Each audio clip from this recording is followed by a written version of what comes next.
Well, welcome, brothers, to our town hall meeting on housing. My name is Steve Bacher. I'm the chairman of 1848 Housing, and on behalf of the 1848 Housing Committee, I want to welcome you to this call.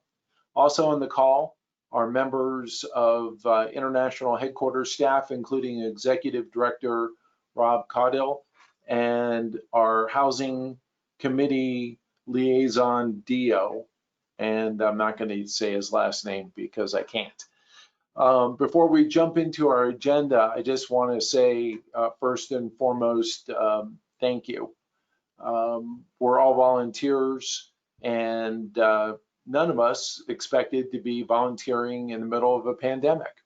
And volunteering for Phi Gamma Delta is rewarding and fun and challenging in even the best of times. And these perhaps aren't the best of times. And so we just want you to know that we're grateful for your service. We're grateful for your dedication as we go through what's really unprecedented for pretty much everybody on this call today. So thank you for being dedicated volunteers and your commitment to Phi Gamma Delta. The purpose of this town hall today is to provide our brothers with various thoughts and ideas regarding housing in our COVID-19 world. Our goal for this session is to look at a variety of topics and share with you those topics at a 100-foot level to help you hopefully by exposing you to different thoughts and ideas, many of which maybe you've thought of already, but some maybe you haven't considered yet. Why are we doing this at a general level? Well, a couple reasons. First, if we know one thing about this situation, it's fast moving, it's dynamic, and it's evolving. And it's also local. And so the rules and the policies aren't the same everywhere.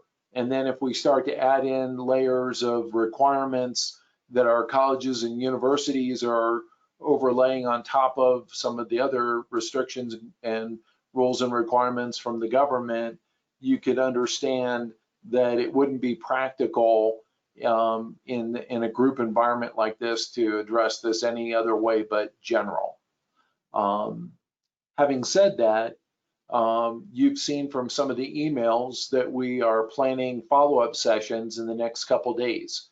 And the purpose of those sessions is to allow the brothers to get together, talk specifically about how they're handling or planning to handle or address various situations. So while today's session is general, the sessions over the next few days are going to give you a chance to talk in depth with each other, with your peers. We're also going to have some of our vendors on those calls, and they're going to be able to provide some insight and expertise for you. So with that said, I'm going to turn over the microphone to Rob, who's going to take us through our first topic, which is going to be updating on trends that we're seeing from colleges across the country. Thank you, Steve, and brothers. I want to echo Steve's sentiment and say a big thank you to everybody. We really do appreciate all the work that you are doing and will continue to do to have a positive fraternity experience and a positive housing fraternity experience for our members.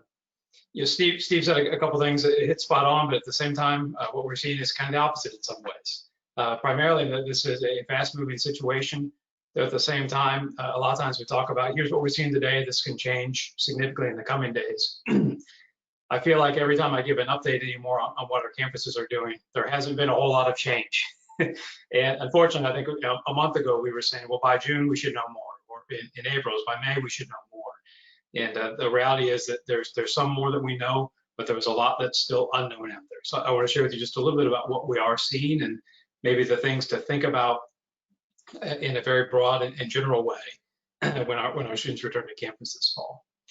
So first of all, as we think about what might it look like, the first thing that our staff has been looking at is primarily what are colleges doing in terms of classes themselves. That's the first determination that our campuses have been having to make in terms of how the fall is going to go. Largely speaking, I think we would all agree with the sentiment we've heard. Students were not huge fans of the sudden shift to a virtual environment. And so I think we say this knowing that higher education has a vested interest to try and find ways, safe ways, to get students back on their campuses. The information we're gleaning in terms of class schedules and campus classes lines up with that pretty well. The majority of campuses where Fragmental has chapters seem to be operating on a model where they will have students back on campus. As we've pegged it today, it appears that it looks like we're at about 70% of our campuses. We are seeing that they have said they are planning to bring students back in the fall. Now, what does that look like? We don't know exactly. In terms of classes, you know, the typical thing is they are going to have students back. So the classes may look a little bit different. You won't have those large lectures. You're going to have smaller classes held in person, kind of a hybrid model. You have online classes still happening, but largely with students back on those campuses. What we've not yet started to hear a lot on is what campus life looks like. And I think that's going to be one of the big questions. Backing up for just a second, while a lot of our campuses have made those announcements or do have those plans to bring students back on the fall, I say that with a couple of caveats. One, we do know of a handful of campuses where they have said definitively, we're going to be online. We say that with the Cal State system, primarily, that's one of the big systems that has made that announcement. A lot of our schools in Canada are also doing something similar. Some of that's a little hybrid, but a lot of online instruction on those campuses. Campuses have also reserved the right to change their minds, right, or reserve the right to adjust those plans as they see things. And we're starting to hear some of those rumors. I think especially when you think about some of the hot spots and increased cases we're seeing in some states across the U.S., that's where we're starting to hear some campuses start to talk a little bit about they might be reevaluating those plans. So the take-home message is it's all very fluid, and we may not know much definitively until we get there in August. Okay. But in terms of what might we expect or what are we hearing in terms of when students are back on campus, what does that actually look like? Again, not many campuses have shared concrete plans. What I'm going to share with you are just some of the trends we've been hearing about and things we might expect. And a lot of this goes along with the normal guidance we've been hearing. First of all, understand that face masks and facial coverings are going to be the norm. That was even announced in my home state today that when they bring K through 12 back, students are going to be back in classes in masks, right? I think that's definitely going to be true on college campuses, in residential halls, and that suggestion put forth at a minimum for fraternity and sorority houses. So when you're in common areas or outside of that living space, that would be the expectation. You're going to see increased cleaning efforts on the campuses, and the increased cleaning suggestions or requirements put in place for residential facilities. Social distancing will continue to be the norm. So with that, some of the traditional things that we see on campus, particularly in the fall, may look a little bit different. The big topic right now is what will fraternity recruitment look like? Largely speaking, it seems like most campuses are moving to a quasi-virtual formal recruitment period where you're not going to see some of those traditional big gatherings. And of course, if some of us may have seen some of the news stories this week about fraternity rush parties in the South and some spikes of infection. So there's a lot we all have to do to make sure our students are aware of what those guidelines are. There will be those limitations on large events. I think as much as every athletic director would love to say, we're going to have football here, we're going to have stands in the fans, I would be shocked if it all goes as planned. Those large gatherings, I think, are going to be pretty minimal, and that's going to impact campus activities, of course. And in some cases, there could be specific limitations. I think it all goes back to local guidance. A lot of what our chapters, what our house corporations are going to have to wrestle with and deal with is going to be based on the guidance that's given at the state level, at the locality level, and at the campus level. So in some cases, you could see those restrictions where they say no in-person gatherings of more than 25 people or 50 people. So for some chapters, those typical meals in a dining room are going to look very different. Chapter meetings could certainly look very different, right? So there's a lot of implications there. I think certainly there may be some requirements or suggestions, or maybe just good practice for House Corporation members to work with their chapters on putting regular health checks in place. And as many of us go to doctor visits anymore, or into our places of employment, if you're back in your office, a lot of times you've got to go through a daily health screening. That may be as simple as a questionnaire or as simple as temperature checks. But I think that's another trend we're starting to hear about, and I think we'll likely see implemented at some level at the campus level.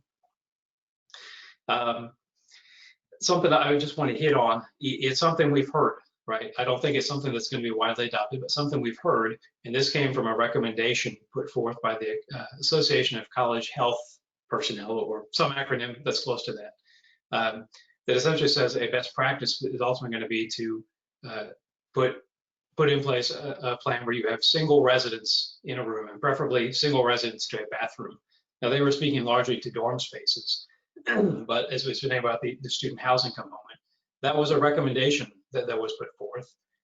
Most of our campus partners who I've spoken to realize that that's not a very practical solution. That's not a very practical approach, even in dorm space. And I think even in the guidance that was suggested, that even elaborated to say, we're practical. This is certainly a best practice we can or maybe should adopt. So we could be in some situations where certainly on campus dorms have some limited capacities in place. In some of our chapter houses, there may be some recommendation there, but I think largely there are going to be other items put in place to help prevent the spread. Because on a number of levels, from just housing capacity to the financial aspect, I think we realize that severely limiting housing capacity is just not viable in the long term.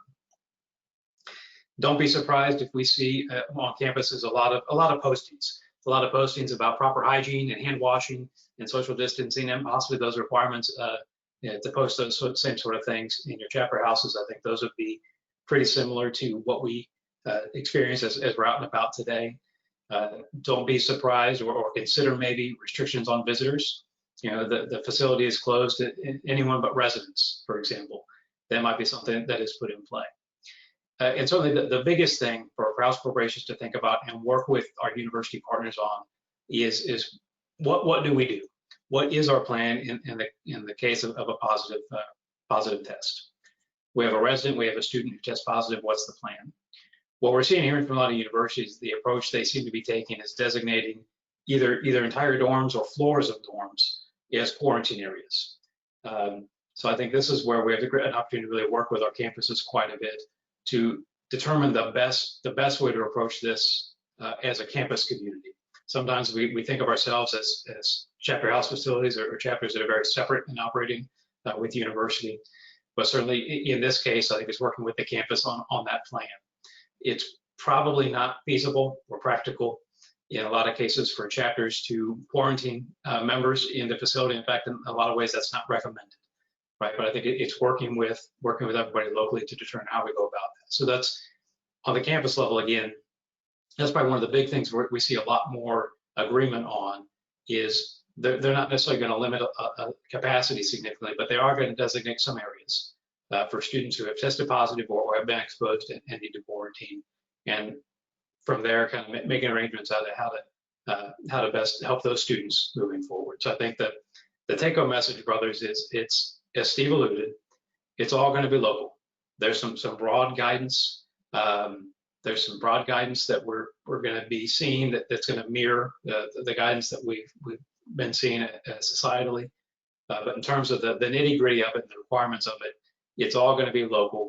And if you've not already, it's a good time to establish a good line of communication with the student affairs folks, with the housing folks on your campus, and make sure that your plan is mirroring up with the universities, and you work better together that way.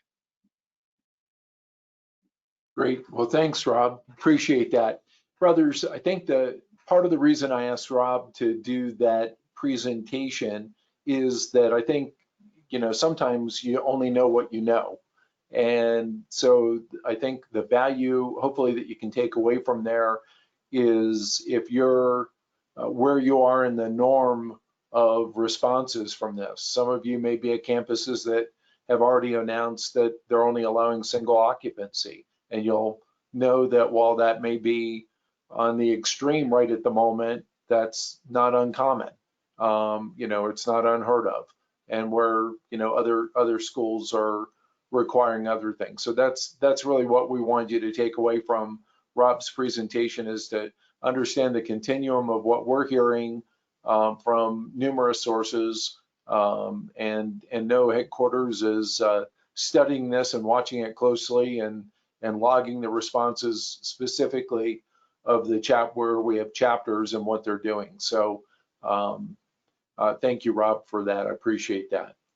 What we're going to do for the rest of our time is really talk about, in an overview kind of format, some main areas that we want to make sure that you're considering. And a couple of those areas include financial, changes in cleaning practices, kitchen operations, and then just some thoughts on general operations and planned maintenance and repairs.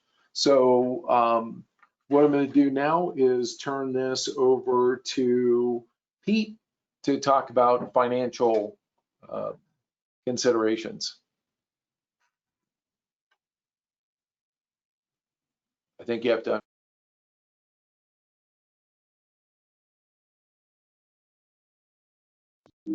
There we go. Yeah, hi, brothers. Just a quick introduction. I've been pretty much, my career has been spent in commercial mortgage banking, financing apartment buildings, and I ended up investing in them. And one of my investments has ended up being a fraternity house. So for those of you out there sweating the realities of budgeting and collections and figuring out what the expenses are going to be, I'm right in there with you right now and dealing with that myself. So and happy here and happy to share thoughts and ideas. This is a big picture, as Steve said, 100-foot up discussion. It's not going to be specific with details yet. There will be opportunities to do that in subsequent working sessions. But as far as the financial component to where we are right now and how to get through this, there's no better way to have a reference than to stick with the basic financial tools that have existed for a long time, specifically the budget and the schedule of cash flow. From a budget standpoint, anybody that's had financial responsibility understands the budget and and trying to estimate where your revenues and your expenses are going to come in at. Making different assumptions, best case, worst case. The tool that I've used and find most valuable is a break-even analysis. And just in 60 seconds, a break-even analysis would be a focus on expenses that are critical, absolute, and must be paid, and separating those from variable expenses that are discretionary. Once those expenses are identified, then you go to the revenue side and figure out how those expenses are going to be covered.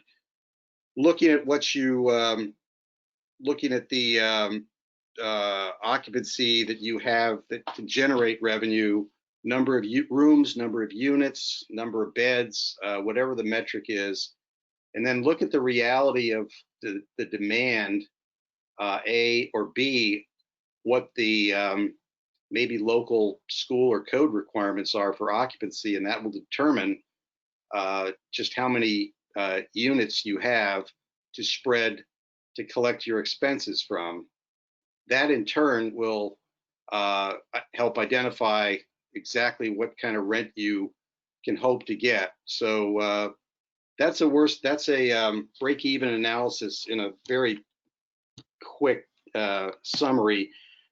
We can get into that a lot more deeply, but as far as things to consider on the revenue side, just how many rooms do you have available? What's the demand? Is it going to be single occupancy required, or is that just what the demand is going to be? Is that what the parents are going to be requiring, is signing off on where their son can live? On the expense side, new expenses such as enhanced cleaning, kitchen operation expenses that didn't exist a year ago, required alterations to the house for the occupancy in these times. But those would have to be considered as well. The questions that'll inevitably arise on government assistance and loan forgiveness, et cetera, are summarized in a Dio just pulled up here, and with links to get answers. I think most people have figured out by now that the 501c7 doesn't really qualify for forgiveness on the PPP program. Other sources of revenue, though, out there that should be considered would be fundraising, and I'd be careful to link the urgency of the existing fundraising with long-term plans that are already in place from a consistent communication with the graduates, if you will.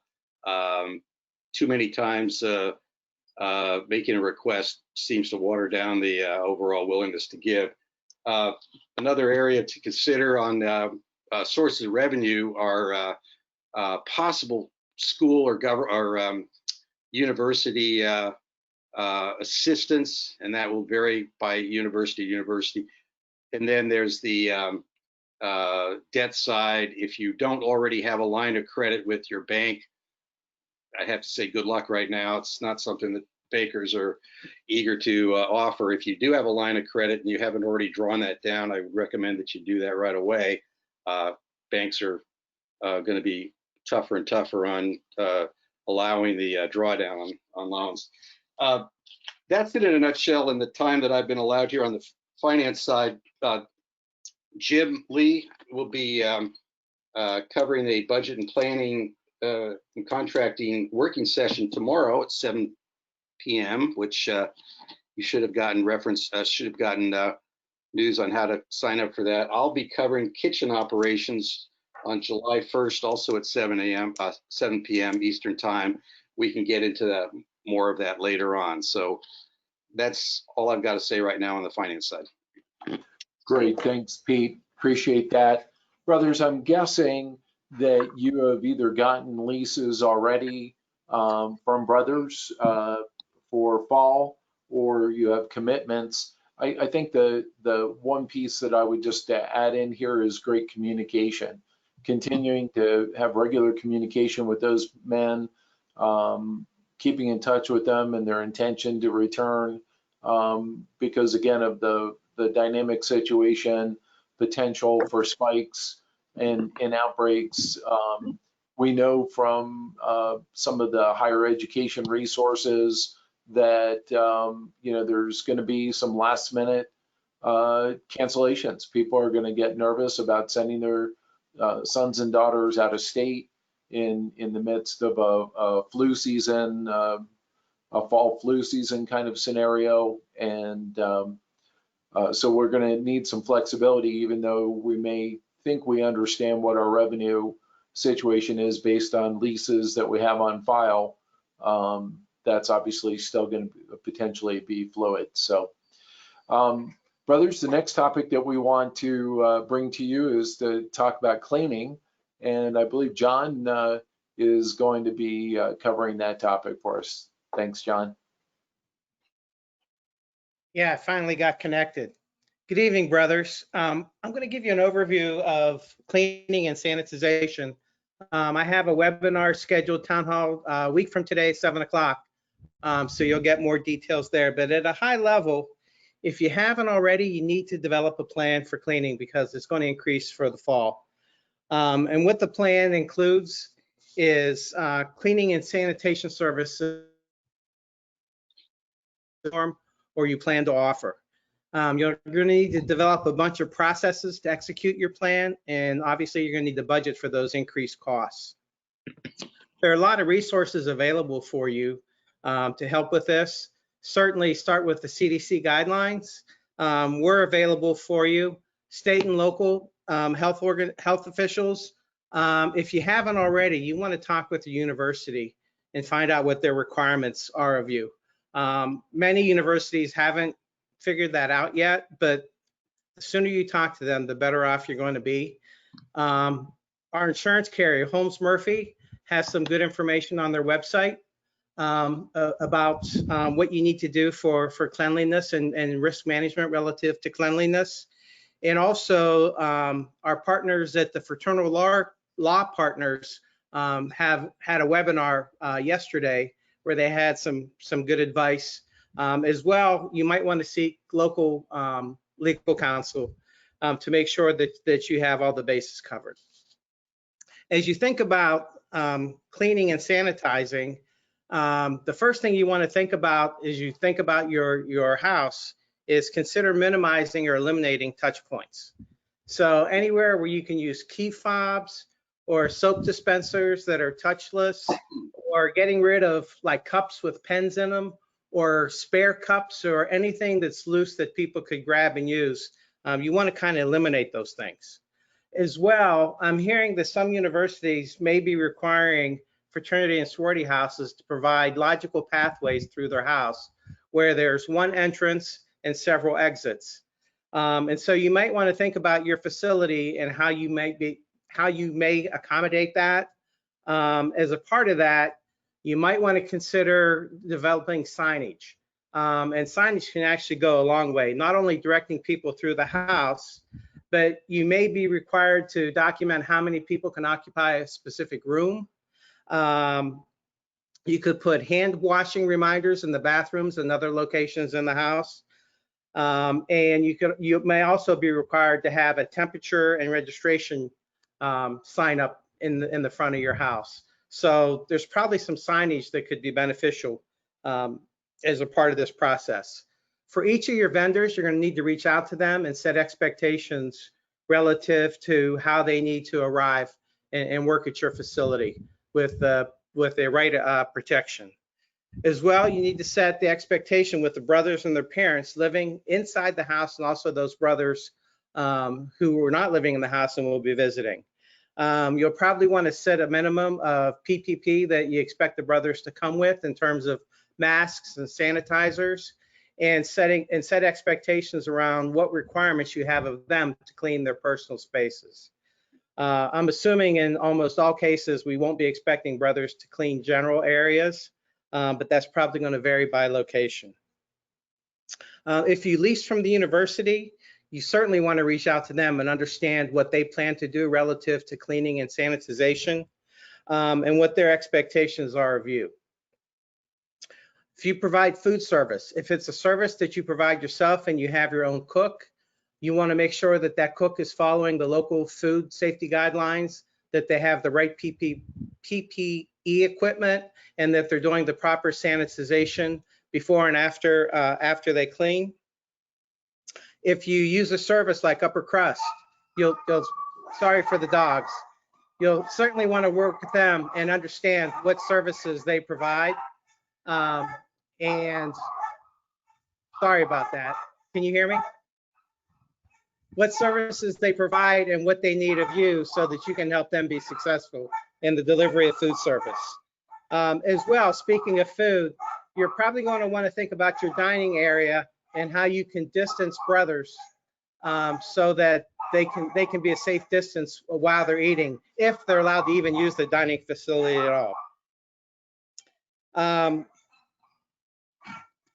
As Rob was talking about, for infected members, you're going to need to develop a plan. And that plan may be having a location in your house where they can be isolated with food and restroom services. Certainly check with the university and the community that you're in to see if they provide those services. And by all means, set expectations with the students and with their parents before they come to campus so they know what to expect should somebody become infected. Your cleaning vendor, you're going to need to set expectations with. Some cleaning vendors may not be able to provide sanitation services, and so you may need to hire a sanitation service provider. There are a few companies that provide those services, and you might want to get quotes, and you might also want to consider partnering with other fraternities and sororities to see if you can get some kind of bundled deal, again, based on the requirements of your particular university. If you haven't already, you're going to want to begin purchasing toilet paper, hand sanitizer, Clorox wipes, soap dispensers, hand dryers, thermometers. Even if you don't have a requirement to check temperatures of people coming into the house, having a thermometer as part of your medical kit in the house is always a good idea. And the last thing, these things are all going to cost money. Review your budget and make sure you have enough money to cover these increased expenses that are going to occur. More to come next week. That's it for me, Steve. Thanks, John. Great job. Brothers, again, I think there's a communication element that consistent trend from Pete's topic to John's in terms of communicating with the men, communicating with the parents about expectations and about the processes to give them comfort and to help them understand that we're organized and ready and prepared to deal with this. And that's, I think, going to be helpful to you. And again, no such thing really at this point in time for over communication. I don't think there's such a thing at this juncture. One thing, and John will probably touch, or we'll touch on this in the follow-up session. John mentioned about brothers cleaning, and that's not uncommon at some of our chapters. And the question you might have to ask yourself also as a house corporation is, how diligent were you pre-COVID in monitoring how well they cleaned? And you know, some of the groups are pretty diligent about that, and some of the groups were probably not so much. In this COVID world, that's not going to work. Whether you're hiring a maintenance company or you're having the brothers do the cleaning, you're going to have to supervise and make sure it really happens, because there's going to be potential liability issues if you don't do what you're supposed to do. And so that's a big change, going to be a big change for some of the house corporations. And again, this is something that you guys can jump into in the follow-up session in a couple of days. One of the things that I also wanted to point out before we jump over to Jim is to remind you that at phigam.org, under the graduate tab, is all the housing resources. And many of the things that John alluded to are on that website with links and things to them. So please remember phigam.org and the graduate tab, and then look for the housing listing under that section. Okay, Jim, we're gonna queue you up and have you talk about food service.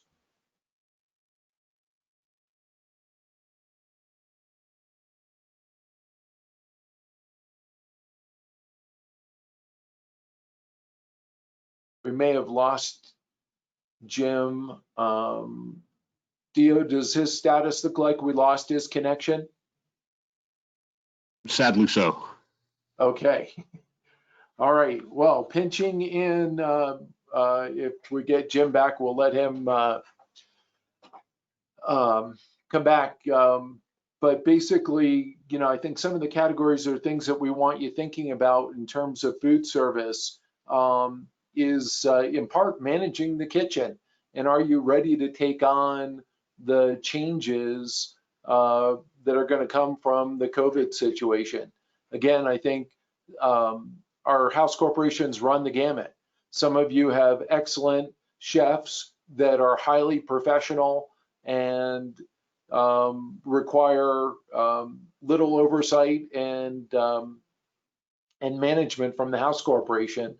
Although I would add, even in those cases, everybody needs to be managed and supervised. And so I would encourage you even in those situations, maybe to pay a little bit more attention. But in this COVID world, it's going to require a significant amount of time and attention to manage your kitchen operation correctly in this environment. The good news is, and we encourage this, if you're using a food service provider and Phi Gamma Delta's preferred provider is upper crust, the pressure for you and the responsibility for you is much lower because upper crust and the other companies provide oversight of those local chefs and have processes to monitor that they're following the right processes and things. If you're doing this on your own, that responsibility then falls to the house corporation. And so my guess is that there'll be a number of organizations throughout the Greek world that are going to use the COVID situation as a reason to say, hey, you know, the food service operation was okay. We were getting by okay. But with these new responsibilities and these new requirements, it's more than we want to take on.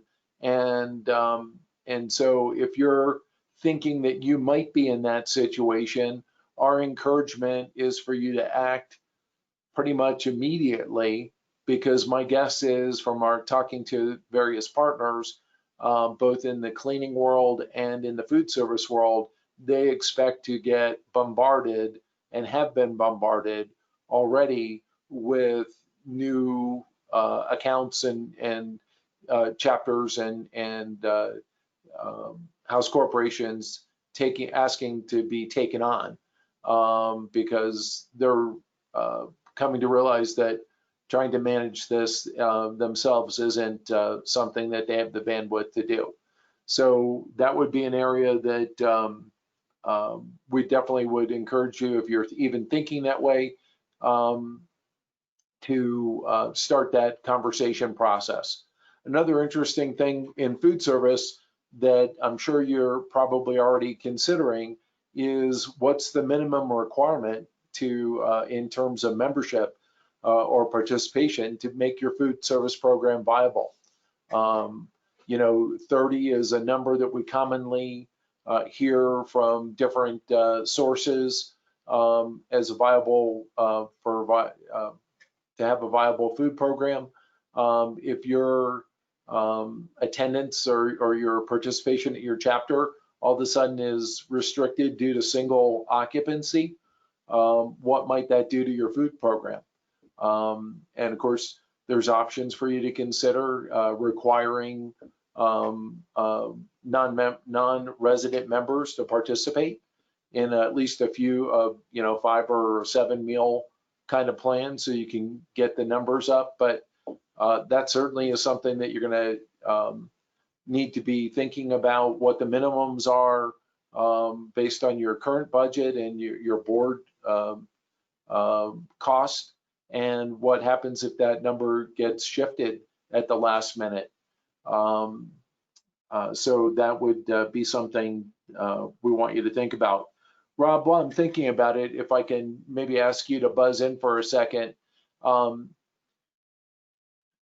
might it be helpful to share kind of where the fraternity, the international fraternity, is thinking as a possible range of impact in terms of membership numbers? And I mean, that could be a valuable benchmark for the house corporations to understand where the international is thinking things could land. Sure. Steve, as many of you probably have within your own businesses, we've since March we've been looking at a range of forecasts and thoughts, and these are of course just guesses. These are of course just guesses. What the fraternity is planning on, again, this is thinking about a conservative budget and revenue being extremely conservative, right? What the fraternity is planning for in the coming year is a 25% reduction in membership. Is that going to come up from all one source? No, absolutely not. Some of that is going to be an impact of planned expansions not being able to happen as we thought they would. Certainly some of that is going to be from just recruitment and new pledging not occurring as it normally does, or diminished. And certainly on some campuses, there may be very little change. On some campuses, there could be very dramatic change. And certainly the third piece of that is the retention piece, or brothers returning, or rather not returning. So as we think about from this level, the number of campuses that are going online only, and what's really the impact in terms of students returning for classes and being an active part of the chapter there, or on a campus where it's a hybrid model, or there's just a lot going on. And we've been hearing anecdotally that there's a lot of students considering taking this as a gap year. You heard that term a lot. So 25% is that membership reduction is what we have planned on from a budgetary perspective. We certainly hope for much better than that, and hopefully we're going to work hard to do everything we can to help see that happen. But we do think there's going to be an impact. It's probably in that 20 to 25% range. Great, thanks, Rob. So brothers, so again, as we talk about changes in food service, the numbers difference impacting the viability, impacting your charges, possibility of having to introduce or require meal plans for brothers that aren't living in the house. John alluded to possible issues in terms of presentation of food. Will self-serve be allowed? Will we have to do completely to-go containers, or what can it be chef-plated types of things? All those changes, though, are going to impact your budget, because in some cases your chef may be preparing that meal and having it in warmers and being out of the house by 3 o'clock.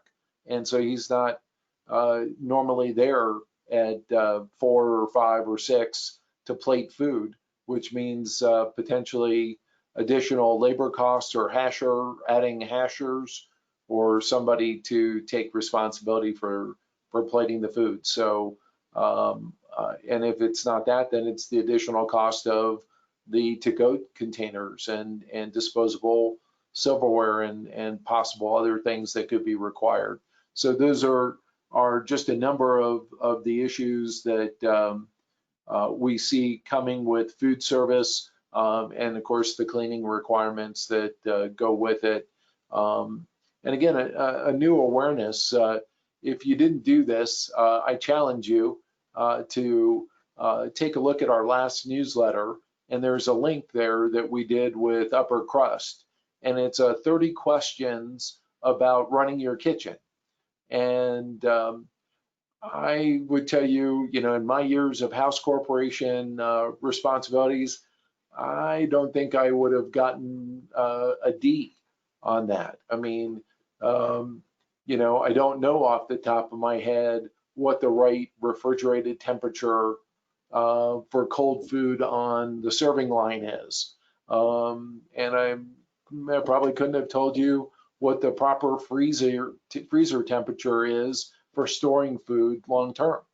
And I hope you guys can answer that question, but if you can't, that's indicative of just how complex this area is without COVID, and it's just added another layer or two of complexity. So lots of challenges ahead for us in that. Okay, our next topic that we want to talk about briefly is just touching on general operations.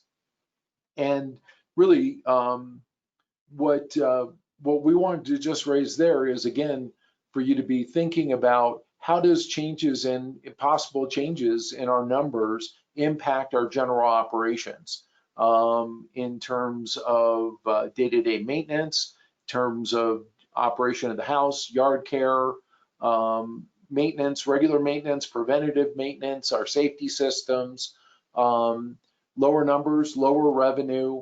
How are those going to be impacting those kind of general operation activities?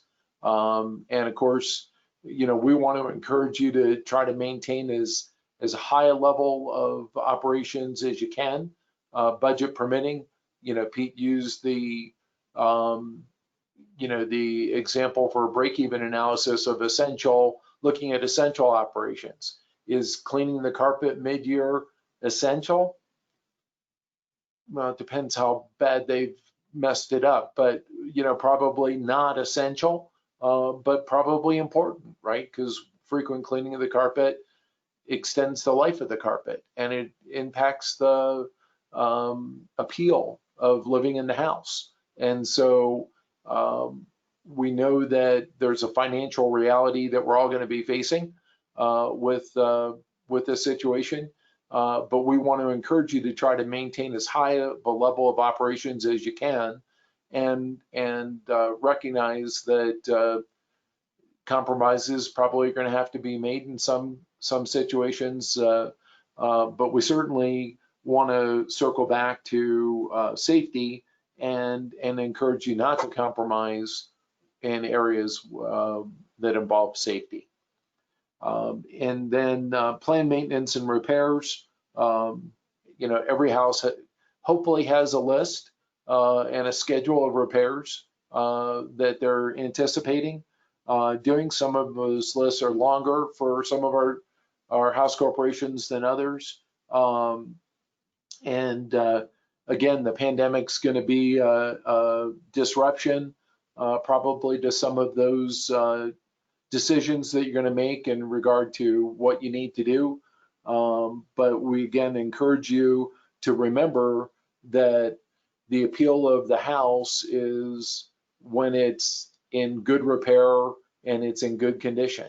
And so again, we're understanding the financial realities that you're going to be facing. In some of your cases, it may be more dire than others. But we want to encourage you to try to keep up again with planned maintenance and repairs, recognize the impact it has on appeal, because when we come out the other end of this, and God willing, there will be another end, that we want the brothers that were here in the house in 2020, 21, wanting to come back in 21, 22, and having had as good of an experience as they possibly could.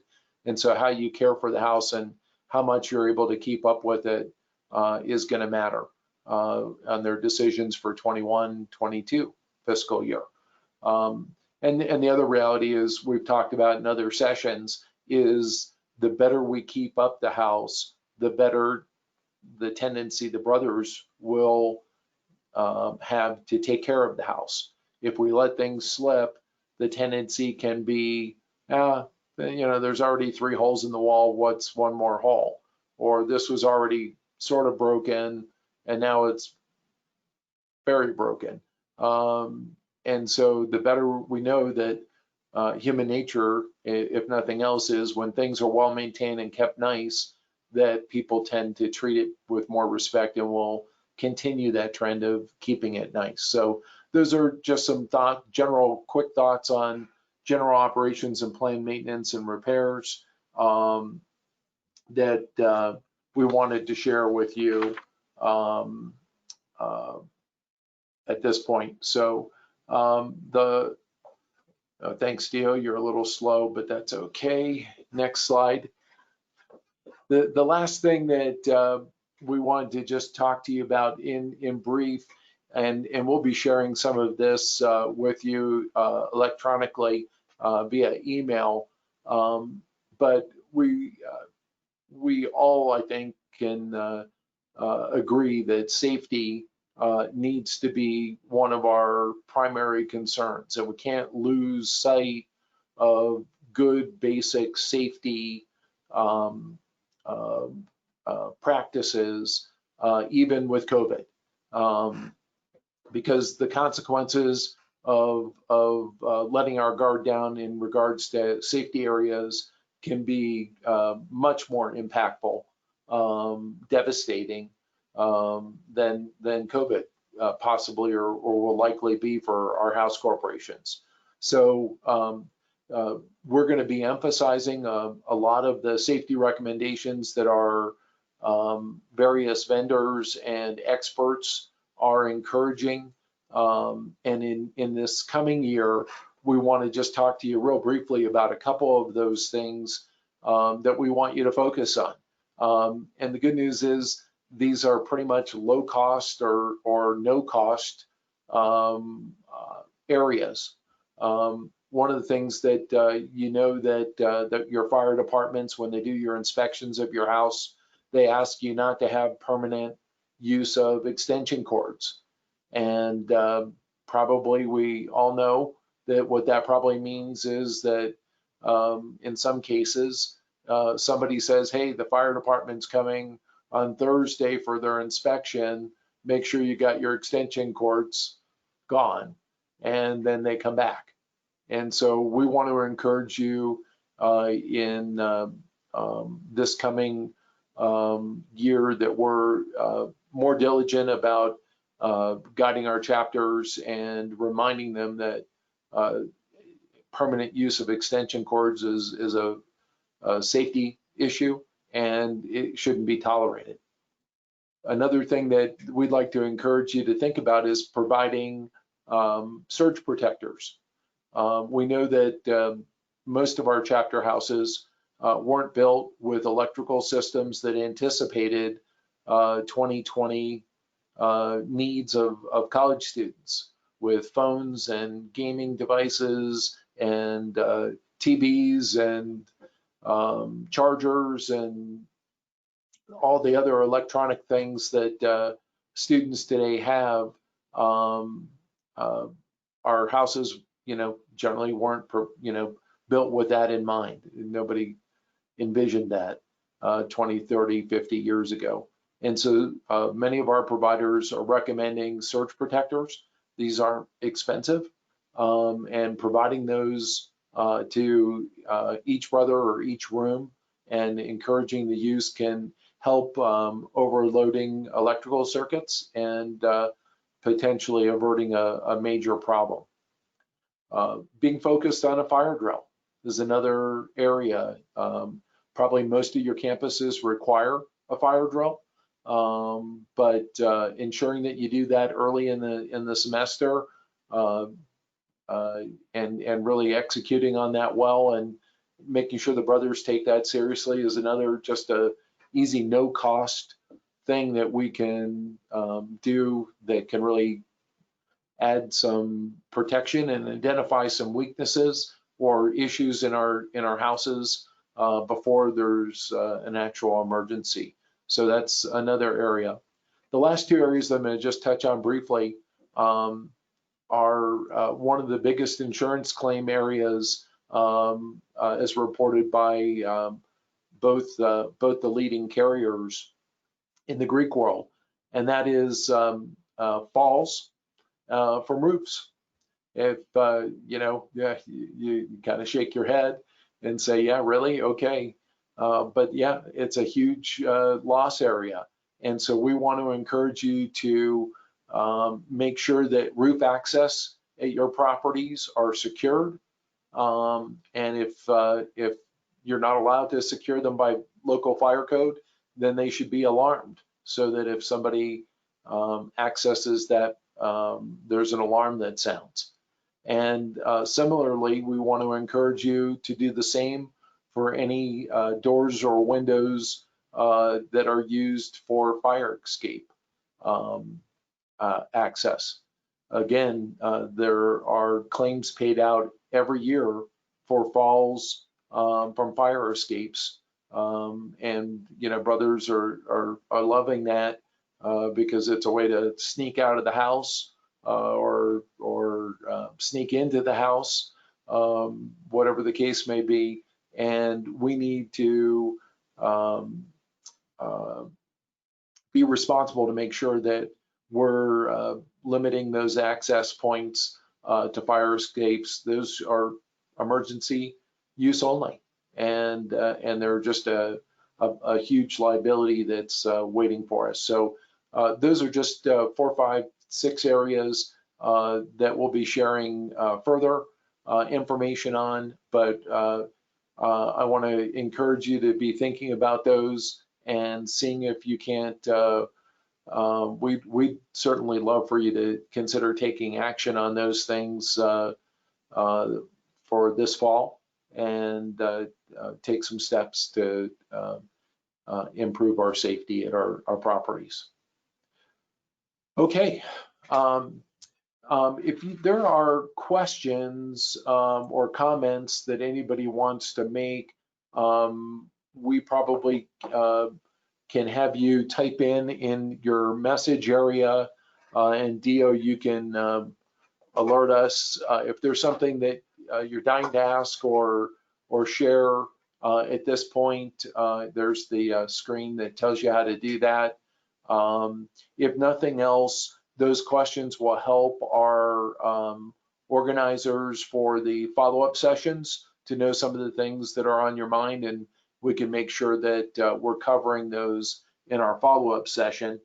While we're giving you a minute to do that, let me just remind you about the sessions themselves. I think we have another screen, Dio, for those. So tomorrow, as was earlier mentioned, 7 to 9 Eastern time, and don't get nervous about the 9. That's, we're just hoping that there's good dialogue and a need and an interest to dive into those things. If we're done in 45 minutes, we'll be done in 45 minutes. It's not a webinar. It's not anybody lecturing to you. It's really a time and a way for you guys to talk to each other, communicate with each other. We'll have discussion facilitators to help move the conversation along and things, but it's really a time for you. So the 25th, which is tomorrow, the 30th, which is next Tuesday, we'll be talking about cleaning. And then on July 1st, which is next Wednesday, we'll be doing something on kitchen operations. All those sessions run 7 to 9 Eastern time. And so we hope you'll join us. You can have as many of your members of your house corporation participate in those calls. I don't think that we have any limitations in terms of numbers of participants that we're worried about. Okay, Dio, did anything come in that we need to address right now or want to address right now in terms of questions or comments? Yes, we have a few. Before I jump to the questions themselves, I do want to share that we have with us Adam Guy, who's president of Upper Crust Food Service. And he wanted me to share that if any of our housing corporations are having trouble finding any PPE products, that Upper Crust Food Service has a list of items available, such as hand sanitizers, CDC-approved cleaning chemicals, paper products, and chapters do not have to be Upper Crust Food Service customers to take advantage of these products. That list can be found at uppercrustfoodservice.com/COVID. And we have a link on our FIGAM.org website under the graduate tab. Pull up the housing information and you'll see a link to Upper Crust under our preferred partners section on our housing information. So if you didn't catch all that, just go to the FIGAM.org site. All right, Dio, cue up what the first question is. Sure. Any advice or guidance on how to handle and stay engaged with out-of-house brothers? If the university has a no visitor rule and we consider them non-residents, they can't enter the house as this avoids potentially dangerous cross contact. Okay. Rob, has the fraternity, sorry, Dio, clarify, was that talking about brothers, so brothers of the chapter that aren't living in and their access to their house? Correct. Okay. Rob, have we talked about, that in terms of, chapter meetings and things like that? What's the general thinking from headquarters standpoint at this point? Like many things, the general thinking is it's going to depend. right? I think, you know, this question is probably partially prompted by one of my comments, right? And I think it's a supposition that could we be in a position where those who do not live in the facility not be able to be there or to come in to visit, that kind of thing. I want to say we've not seen that put out there. That's something that was floated in some guidelines. I've not seen that put in place on any specific campus.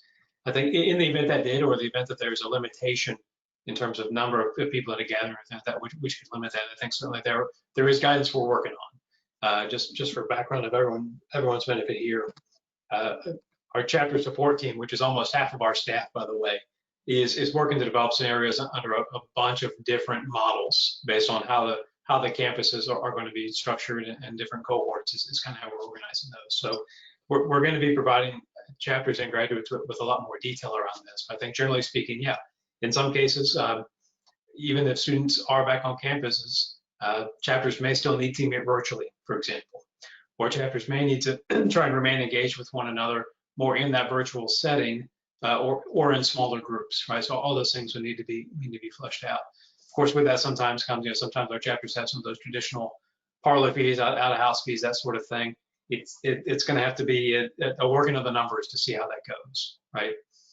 It goes back to some of Pete's comments. I think we got to start with as we build budgets and determine how we're going to go about the fall. We look at those. We have to separate those things we really need and those things that are really nice to have, and figure out how we can make that work.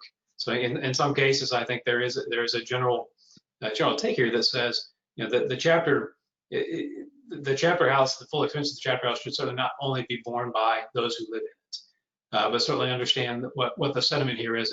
If non-members can't have the benefit of that house, is it fair for them to be paying for it? That might ultimately be a responsibility the chapters take on, and then ultimately it's a part of the undergraduate fee structure anyway. But the short answer back to that again is we're working on more clear guidance and how to best approach some of that as we see some more of these situations come in and more clarity around what we might expect. Thanks, Rob. Dio? Kind of going off your last point, Rob. The next question is, should the out-of-house fee go to $0 since they're not getting any direct benefit from the chapter house facilities? That is a decision to be made locally, right? We're not going to put anything in place. And I think house corporations and chapters will ultimately, and that's ultimately a chapter designation there in most cases. Chapters have to determine what's going to work for them in those cases and how we're all going to make this thing work. And I think it's got to be, we got to have a long-term view, right? I mean, brothers want to, hopefully as things return to normal, 21 calendar or fiscal year 21, 22, got to have something to go back to. And so if you don't feed the goose that lays the golden egg, you're not going to have a goose, so to speak. So yeah, it's going to be some shared pain, I think, for some. So brothers, last question. Will there be a central purchasing activity for purchasing sanitizing products? Yeah, so I think Adam, you just shared that Upper Crust has been kind enough to be one such resource. And I will tell you, my business, we've gotten engaged in this area, and I can tell you that planning is going to be very important. We had companies coming to us asking us for certain items in the PPE category, and they just didn't exist. And where they did exist, they were ridiculously expensive. And so I don't know how well the rest of the world is planning, but when school districts finally get their rules and figure out whether they're open or not, going to be opening in August or not, I mean, I have no idea if they've already bought up, pallets of, I mean, how many wipes do you need to clean, 100 classrooms? I mean, it's a lot. Or how many gallons of cleaner do you need? And so I don't know that we know how well the rest of the world has already begun planning and anticipating what their needs are. And my guess is we should assume there's going to be some shortages of certain things. And so planning goes to, to your benefit. I think right now what we're seeing, and probably Adam could attest to this, is right now I think we're seeing reasonable inventories of various cleaning supplies, or at least availability of various cleaning supplies at the moment. And I think we're in that little lull before more businesses open up and before schools and colleges and everybody else figures out what they need to meet their needs long term. So I wouldn't hesitate. One of the things to contact your local sources, and then and certainly upper crust, and take advantage of their generous offer. One of the things we can tell you as a housing committee is that we are looking into things like centralized buying and other centralized services, whether that could be maybe centralized payroll or centralized financial bookkeeping and accounting. We're relatively young in terms of, in Phi Gamma Delta years, we're not even, 1% as old as Phi Gamma Delta is overall. So we're still trying to get our feet under us. We're still looking at what the needs are, but that's on our radar. And if we think that there's a need or a benefit, and a viable way to do it within the resources we have from volunteers or staff, we'll be moving ahead with some of those things. So no plans at the moment for that, but send us a note. We have an email link that's also new on the phigam.org. Under the graduate tab, look for housing, that gives you an email connection to the 1848 housing group, and let us know if that's something that you feel strongly that we should be doing, because we're going to be driven by you guys, and we're not just going to invent things for the sake of inventing them. And so give us your feedback, tell us if it's important, and if we get enough encouragement, that will motivate and help us move things along faster. Okay, brothers, we're at about 6:12, which is right about where we wanted to be for an ending time tonight. Any last comments that any of our housing committee want to make? Pete, John, Jim? Shake your head no if you don't plan to say anything. Okay. Rob, anything that you would like to say in closing? No, just again, I want to say thank you, brothers. Again, we know there's a lot to consider. We know there's a lot to plan for as we look into this new world this fall. So we appreciate the work that you're doing and the work that you're doing to prepare. And also to our committee, I just want to recognize two brothers. These are volunteers as well.